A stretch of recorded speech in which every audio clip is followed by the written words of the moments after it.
Hey guys.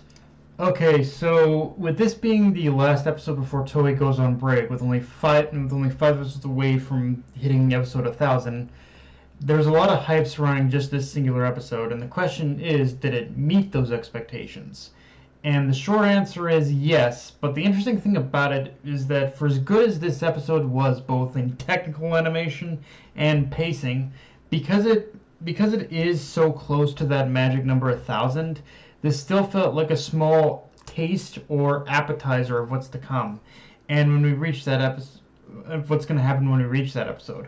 And while I don't want to get ahead of myself, if this episode is any indication, then episode 1,000 might potentially match, if not beat out, the expectations of chapter 1,000. I know, a very tall claim, and maybe it is just the high after coming off this episode, but I don't know, I don't know how to properly describe my feelings on how I feel going into episode 1,000, but just call it a feeling or intuition. And truthfully, I'm not even saying that episode 1,000 is gonna be a perfect episode or anything, but it's sort of one of those things where if chapter 1,000 had the best, most epic setup, then I feel episode 1,000 is gonna have the most epic moment. That's kind of how I kind of squared right now in my head, is that if chapter 1,000 had the best like setup with back in the day, with I guess spoilers, but with the worst generation facing Kaido and Big Mom, then I feel that from what I've heard, it sounds like it is going to have the most epic moment in the series. Like this moment was already a teasing sort of an epic moment in itself, but it was also weirdly just felt like a tease of the epicness that's to come as well. So yeah. To that end, though, once again, this is another episode where, to Toei's credit, Toei has just honestly been getting better and better with the visualization of scenes in the adaptation of in this back half of the adaptation of Wano, because obviously we got that amazing black and white scene showing the Akazayan 9 jump headfirst to take on Kaido without hesitation or fear, showing they are prepared to die here as long as they can take his head. So moments like that were amazing, and honestly the quality of the scene was like, it was movie quality, but honestly something more, because the amount of detail put in just that one moment of the Akazayan 9 just storming through the base, like one after another, like just cutting down people until they actually finally meet Kaido. Something, it's weird because again, it's a very movie quality scene, but at the same time, it's a scene that felt like something I haven't seen in a One Piece film either. So yeah, it's like it's stellar in the sense where it's movie quality, but it almost feels like something more. Like there's almost an ethereal, I guess an ethereal sort of feeling to it. Like it felt truly like godlike, honestly, if that puts it into perspective. Um, so yeah, obviously stellar there, but then you also have small scenes like Kaido confronting Momonosuke and using the visual of the flames to transition to the past and the first time they confronted each other.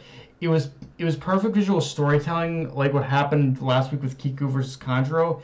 And in this case, what Kaido is saying technically isn't wrong. I mean, Momonosuke has gone through his more than his fair share of emote development and become even more emotionally stronger, but at the same time, he does lack a strong enough will to oppose Kaido. And granted, Momonosuke did take his first step towards overcoming those faults by owning up to his name as Odin's son and making his declaration that he will become the Shogun. But he still got a long way to go, because even in his proudest moment, the moment of declaration where he say he will become the Shogun of Wano, you can tell he's still plagued by constant amount of regret, and toppled with his fear of Kaido and just fear of dying in general. Like these are things he has to face head on if he's ever truly going to like make it to that point where he needs to step up as the true Shogun and leader of Wano. And yeah, getting back to the Akaze and 9 scene, can we just appreciate Luffy's growth in the moment? in those moments leading up to the Yakuza 9's attack on Kaido, because in any normal situation, he would have done exactly what Yamato did. But instead, he held back because he knew the ones that needed to fire off the first signal flare were the samurai. It's their land, it's their people. They were the ones that they're the ones who needed to assure everyone, all the populace of Wano, not to fear Kaido, that Wano could be returned back to what it once was. But even more than that, look at Kaido's reaction at the end of the episode as the Yakuza 9 charged him. That is honestly one of the more revealing moments of Kaido's character, in the sense where even though he is powerful and has a powerful crew, he's amassed an army, for God's sakes, you can also see that a lot of what he's done is in some ways bluster. Like, a lot of what he does is not because he wants to remake Wano in his image, but because he fears the image of Wano that it is now. Everything more or less, even though Orochi had taken over, everything is still in some ways in the people. They all still have that fond image of Odin that was left behind, and that's what he fears the most. He fears Odin's legacy. He fears what the mark Odin left on Wano. And in this moment, he experienced all again. The first time he felt fear, the first time he was rendered powerless, it was all in this moment where he's like, it's happening again. Like, this is his second brush with fear again.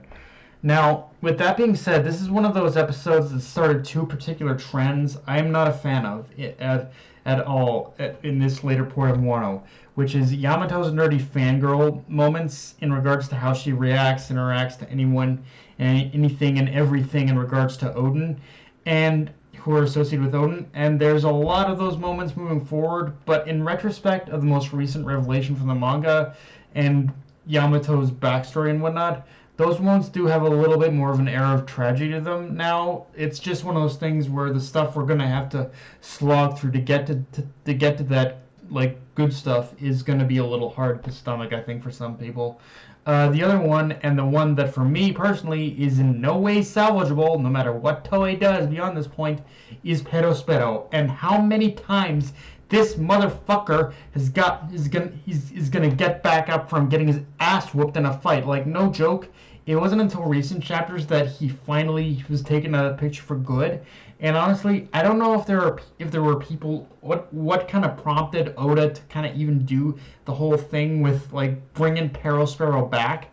I don't know if there are people over in Japan that actually like the character, so like Oda was told by his editor to keep bringing him back. But yeah, expect to see Perospero make an abnormal amount of returns from getting beaten in a fight, only to jump in again beyond this episode, to the point where you'll kind of wonder what the fuck he's even made of. Like, that's the kind of thing that makes you say, what are you made of, dude? Seriously. Is it Teflon? Is it metal? Like, are you metallic? Like, are you a robot? How are you this vulnerable? Like, trust me, that's gonna be something you're gonna be seeing a lot. But yeah, guys, that's pretty much all I got for this review. If you enjoyed the video, like, comment, subscribe. Follow me on Twitter and on this Crunchyroll. Be sure to hit the notification bell, subscribe button, and just share the video around, guys. Dark Knight of Anime, signing off. Later, everyone.